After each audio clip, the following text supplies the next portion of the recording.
pinched is when you have numbing and tingling. Of course, it can be other things like neuropathy, but you're going to pretty much know if it's neuropathy, because you're going to know if you have things that are causing that. But if you're just working at your desk and then you're like, man, my feet really go to sleep, or my arms are starting to go numb, you're going to know it's from overuse. And that's going to be the muscle problems that we're having, musculoskeletal problems. Burning, that's another symptom. Swelling, changing color. Once those nerves are being pinched, it's also pinching on some of the arteries and the blood vessels. So we're having some circulation issues as well. So as long as we're in that position that we should be in while we're working, we're going to keep those arteries and vessels and stuff open so that you're not going to have all that being pinched off. Those nerves aren't going to be pinched off. So we want to make sure that our workstation, wherever it is, home or work, we're going to make sure our workstation is set up for us so we can work in the best conditions possible. Also, tightness or loss of flexibility. That's those muscles when they scream at you and they're super tight and it feels like you have a brick wall on your back. That's going to be part of that. So, we're going to go through some of the stretches and stuff today that you can do from your chair that you don't even have to get up for. And then I've got another one for you for your shoulders, but we'll go over that here in just a little bit. So, as we were talking about before, some of the causes of this are, of course, heavy, frequent, awkward lifting, but we don't do much of that. What we're wanting to look more at are the two in red, working in awkward positions and hand intensive work. Because we're constantly in these same positions, we're typing all day or we're on the phone all day. And so we want to make sure that we're putting ourselves to where we're not going to hurt and we're not going to get these musculoskeletal conditions. Okay, and repetitive motion, that's part of the carpal tunnel one. You're constantly using your hands, you're constantly typing, and what that can do is it can cause a lot of wear and tear on your joints, and eventually wear and tear leads to arthritis. So we want to make sure our hands are in the right position when we are typing. You don't want your wrists laying down because you've got that in that weird position and it's putting pressure on those nerves in your hands. So a lot of times when you have your wrists laying down like that, it'll feel like you're having some carpal tunnel. But you need to just make sure that you're keeping yourself. You want that arm to go into a straight line all the way down, and just use your fingers to type. I know it's harder to do than what it sounds like, but that's one thing we definitely want to watch. And you need to stop every once in a while, kind of massage them a little bit and move them around, just so that you're getting time away from that constant typing. And we don't want them to damage, we want them to heal. Okay, now here's some suggestions on reducing the repetition.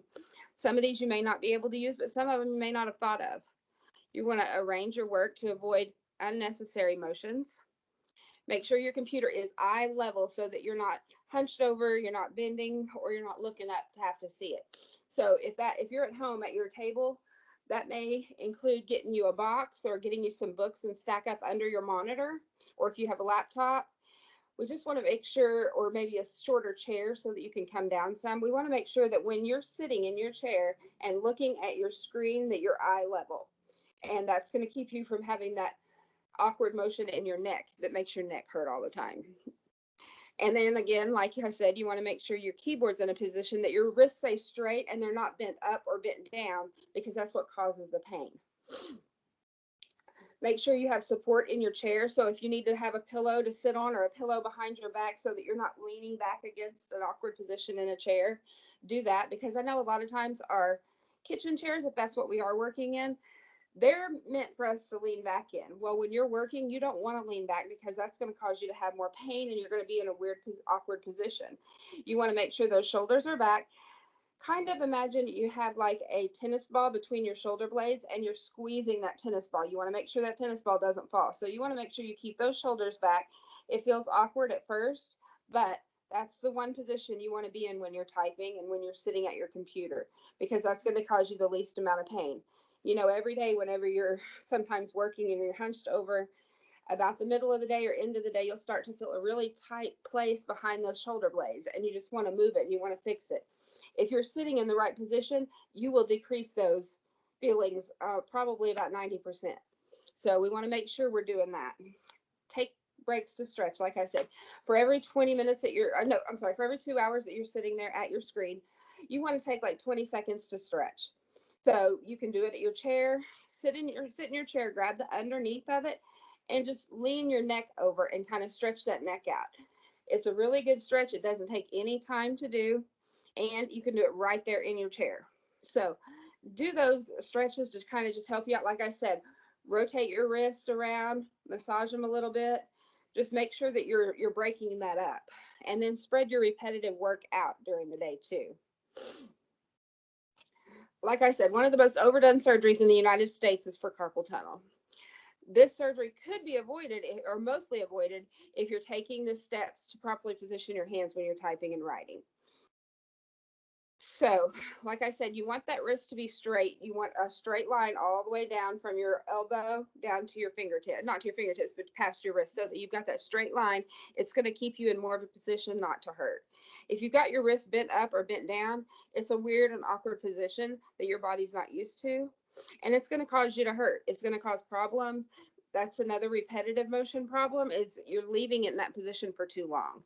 And so it's pinching off. And what a carpal tunnel actually is it is a group um, of bones or joints that actually create a tunnel, and nerves go through that tunnel. What happens with it a lot of times are those bones, they'll kind of, I don't want to say collapse, but they'll go down on those nerves, and so they'll pinch those nerves. And so if we can keep that tunnel up where it's supposed to be, then you're not going to have that pain like you get with carpal tunnel. And I know that sounds a little strange, but that is why it's one of the most overdone surgeries, because what they do is they literally go in and they put that tunnel back in there. Well, you can also do that with chiropractic. You can just have that adjusted and put it back in there, but we want to avoid it altogether. We don't even want to have to do that. So we want to make sure that we've got the position of our wrist and our arms so that we're not going to have to worry about that. All right, now this is a correct sitting position or posture. This is in an office chair, but you can see it's going to be pretty much the same thing with like if you're sitting in a dining room chair. You want to make sure you've got that support in your back. The chair, you want your upper back straight, like I said, so you're going to squeeze that tennis ball.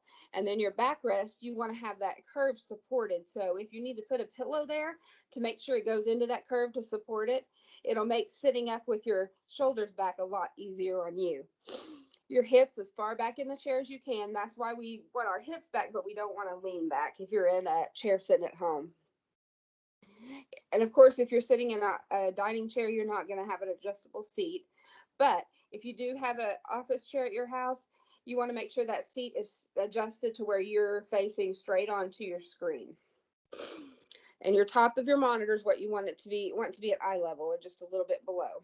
You want to be able to look straight at the screen without having to raise your neck, raise your head, or lower it. Arms relaxed. Like I said, you want it to form that 90-degree angle and the wrist straight coming out of there. One thing I've noticed a lot of people do when they're working is they'll put their feet under their chair. That is something we definitely don't want to do. You want to keep your feet either right underneath you, or you want it kind of out a little ways. But you most certainly do not want it under your chair. What happens when you put it under your chair? Your hamstrings start to tighten up. And when you go to stand, those hamstrings, once they've tightened so much, they start to shrink. And so when you go to stand, those hamstrings, they pull at your low back. And so that can cause you to have low back problems and pain too. So we want to make sure we don't put those feet under our chair. And then you want to make sure your feet are flat on the ground, or you have a slight footrest there to put them on. Not under your bottom or anything like that, because that can cause problems as well. Sorry, my allergies are going nuts today. Okay, here's 10 extra tips for when you're working from home. I know a lot of people think it's really comfortable to sit on the couch and work on their laptop. That's not what we want to do though, because it can lead to all kinds of back, shoulder, neck pain. So even when you're going to sit in there for like an hour or so to work on your laptop, try to put it up to wherever you're working daily, like on your table or on your desk or whatever that is. Because if you've got it in your lap like that, or your tablet in your lap like that, once again, your neck and your head are in a compromising position and you're looking down. So that's going to cause you pain. You do want to work at an appropriate height. So like I said before, if you're at the table or at your desk, whatever, make sure that those eyes are going straight. Your arms are at a 90-degree angle and you're typing correctly like that. It'll make sure that your wrists stay in alignment and keep it from being impinged or pinched. Also, if you have an office chair, use that if it's possible. That way you can make sure that you're putting yourself at eye level, and you can adjust the chair up and down. If not, it's fine. If you don't have one, like number 4 says, don't give up on your current chair. If you don't have the option of an office chair, there's some household items you can use to help you adjust it. Like I said, a cushion, or you can fold a towel. A folded towel is really good to put in the arch of your back too, to make sure that you're holding on to that. Or under your bottom. That's really good, because you don't want that hard, you don't want to sit on that just hard wood chair. You want to make it more as comfortable as can be, because we're going to be sitting there at least 8 hours. So make sure that you're comfortable. Don't let your feet dangle. So if your chair's too tall for you, like some of us short people, then we want to put some books or a box or something under there to put our feet on. Okay, and then this is the rule I was telling you about earlier. Follow the 20-20-20 rule. For every 20 minutes spent looking at a screen, sorry, it was 20 minutes, you should spend 20 seconds looking at something else 20 feet away. So your eyes are also another thing that can really start bothering you after looking at a screen for too long.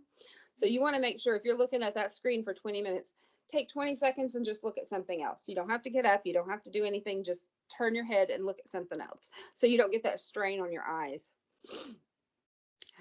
Like I said a minute ago, don't turn your couch into a workstation. Couch is not an optimal place for you to work at your computer for the entire day. It might seem comfortable at first, but by the end of the day, once you go to get up, you're going to be hurting, and you're probably going to have some numbness. So wherever you are working, you want to make sure to customize it to fit you. So if you're setting up your table, you're setting up your dining room table for that to be your workspace, make sure everything's within reach that you need to do your job. You don't want to have to reach way over, get up, keep getting up constantly. Make sure it's all right there. So you want your computer at the right height, your chair at the right height, everything done before you sit down to work.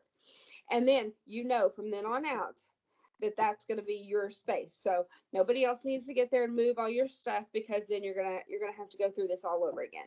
So just make sure that that's your space. It fits you. And every time you go there, it'll be perfect. Don't skip your lunches. And I'm really bad about this when I work from home, because I don't look at the clock constantly. I'm sitting there working.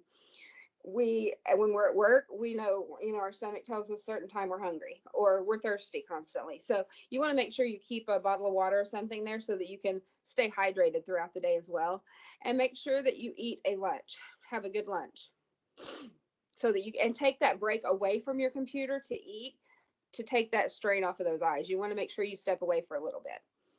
Do make sure you get up and walk around. And that's what I was telling you earlier too. About every 2 hours, I would get up and walk around for just a few minutes, just to kind of shake it out and shake your legs out, so that you're not sitting there all day. And it's a lot easier when you're at work to get up and walk around, because we have things to get up and walk to. When you're at home, we tend to sit there and we tend to just work and don't get up. We need to make sure that we're going to get up and move around, just so that we're not in that same position for 8 hours. The goal is to get in as many steps as possible during the day, even if you're at home instead of the office. Doesn't mean don't do your work. It just means get up and stretch those legs out. Okay, our goal is to prevent pain and injury. But if you do have pain or injury, make sure you report signs if the pain is persistent, severe, or worsening, and it won't go away. If it radiates down your leg, you probably have some nerves that are being pinched in your low back. If you've got numbing and tingling, like I said, we can't always promise that it's not neuropathy. So if it's something that's bothering you and you're like, this is really a strange feeling, report that to your doctor. Or if you have symptoms that they hurt so much that you can't sleep at night, make sure you report that to your doctor as well. Or if your fingers start to turn white. So those are all things that you need to make sure that your doctor knows about. If it's the other stuff we've talked about, then you just need to change your workstation and make sure that you're in the position to keep yourself from hurting. But these symptoms right here, we want to make sure to tell our PCP if that happens. All right. So does anyone have any questions? Oh, I'm sorry. Can you not hear me? I'm sorry.